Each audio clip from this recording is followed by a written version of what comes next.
விடுதலை அடைந்ததில் இருந்து தமிழ்நாட்டில் மிக முறைகேடான ஆட்சியே இதுவரை நடந்து வந்திருப்பதாக கூறியுள்ள நயினார் நாகேந்திரன், வெளிநாட்டில் பிறந்த ராகுல் காந்திக்கு இந்தியர் என்னும் உணர்வே வராது என குற்றம் சாட்டியுள்ளார்.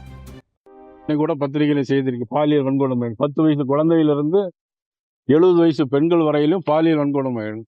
ஆசிரியர்கள்லாம் எல்லா பள்ளிக்கூடங்கள்லையும் எல்லாம் போதையோட தான் உள்ள வர்றாங்க. தலைமை ஆசிரியர்கள் மாணவிகளுக்கு பாலியல் வன்கொடுமை.